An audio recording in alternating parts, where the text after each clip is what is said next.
Welcome to Superhuman Customs, everybody. I'm Stephen Human. Special thanks to Nick for this figure. He sent her to me and said I could do anything I wanted with it. Because she is see-through green, we're gonna make her a Green Lantern. We're gonna make her Boodikka.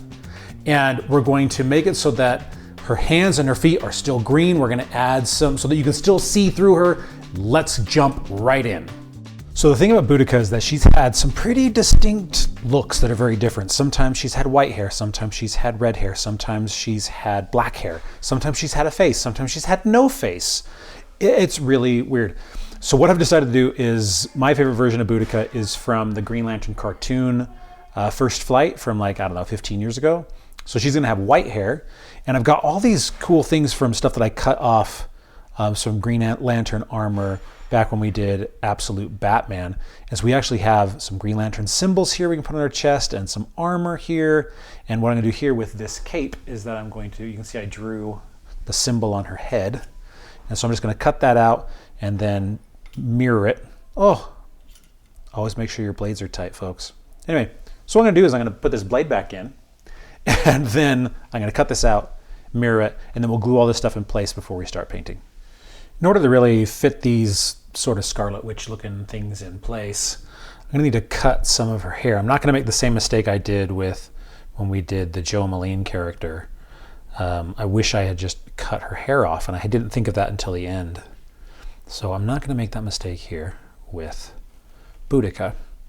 Now I can keep the hair if I want, once I cut it off, and I can put it over the top, but this will allow me to place these, have them stick really well, and not have to worry about them looking really weird or falling off or anything like that. Got it all in place. You can see I glued some of the hair back in place so that I can paint that white, and it'll give her a little bit more of a real life texture. Now I'm going to do is I'm going to cut out this Green Lantern symbol from the shoulder here, so she will actually have a Green Lantern sign on her chest, which I think is awesome. When I found these, I forgot that I had them. And when I found them, I was tempted to go back and put one on the Joe Maline character, but I realized that these were slightly too big for her, for the little symbol she has on her chest. So I just kept it the way that it was, but this will look amazing because it's an actual Green Lantern symbol. The great thing about Boodikka is that she's got a pretty easy color scheme. It's green and black, just like a standard Green Lantern. So I'm going to go over with just the same green that I've used on all of my others, and we will do the shade over the top. This will probably take a coat, maybe, well, I don't know, it's going over pretty good. I think keeping it light is going to be the way to go. As long as I get a good coat over it, then we should be just fine. So I'm going to do that, and then when I get to the gloves here, so this is going to be the key, because obviously I want her hands to still glow. So with a little bit of paint, I'm going to just go over the edges here on both sides, just with the dregs to add a little bit. And then we'll do the black, and I'll do the same thing here on the boots, because I want these to be see-through and these to be see-through, and the tips of her hair to be see-through. I think that's going to look really, really cool. Now we're moving on to the hair. Obviously we're going to have white hair from Boodikka. And what I'm going to do is I'm going to dust it here up to the edges. Now Boodikka has a sort of light pink complexion. So what I'm going to do is I'm going to put a layer of red for her skin. And then we'll go over with a light watered down flesh tone. So this is going to take a little bit because I want to make sure that I don't screw up any of the details, but that is how we'll do it. So now with the flesh tone, I'm going to go over with some very watered down flesh tone, because I want it to still have the pink.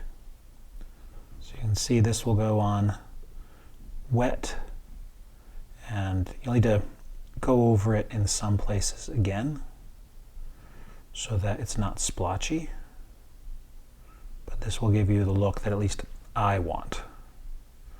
I don't want her to have too red a skin, because normally she's got more of a pinkish. This will give me that tone. That did not turn out the way that I wanted. I'm gonna have to play around a little bit. All right, so I mixed some red with some of the flesh tone. I think that evened it out. It's still a little bit blotchy, but when I spray it with sealant, that should fix, it should smooth it out. So that's what I'm hoping. We will see. Right now I'm just gonna do some touch up, and then we'll start adding in the green shade over all the green. Let's go ahead and take this green shade. We're gonna put it over the top of this whole figure. Everything that's green is gonna get the shade. It's going to light it up, really make it just shine a lot more and act as a sealant as well. And this will get us to where we want to be. Oh crap. All right, this is important to know. I just made a mistake. I needed to put the metallic green over the top before I did the shade. So I'm glad I realized that. We'll close this up and we will go over with the metallic green first. So that's why it wasn't looking quite right as I was putting this on. So I make mistakes all the time. This is just one that's really on camera. So there we go.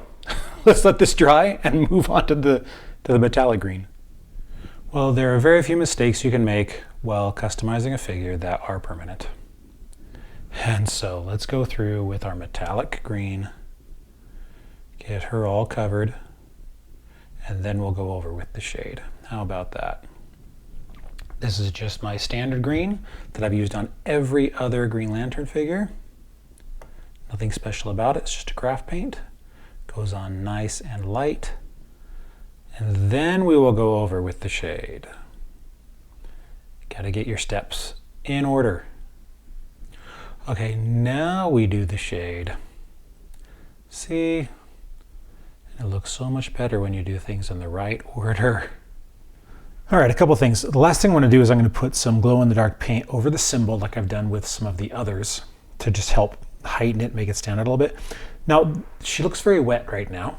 And the reason is that I sprayed her with sealant, but it was an old bottle that was running out. And when I sprayed it, a whole bunch went on her face. And so she looks very plasticky now, which I don't necessarily care for. It did, smooth out her flesh tone, which was great, but it hit a lot on her face. So I don't know if there's anything I can really do about that. She might just look like she's shiny, but I guess that's okay for this particular figure because we're wanting her to have kind of a glow about her with the hands and the hair and all that stuff. So, I can just say it was on purpose, but all of you will know that it wasn't. All right, well, Nick, there you go. This is what I came up with. She turned out looking pretty cool, and you can see that she still has the translucent hands and feet and the tips of her hair, so it looks like she's like powering out, like she's got all of the Green Lantern force. And you can see here with the light behind her, those limbs glow pretty nice. And I think it just turned out really cool. This is fun, another Green Lantern, and it's always awesome to be able to add to the collection and do something that turns out pretty sweet. Having the little stuff from the other Green Lanterns so that the symbol is perfect. I mean, that's pretty awesome. Well, thank you so much for watching. I hope you all have a wonderful day and that you're customizing as well, and I'll see you soon.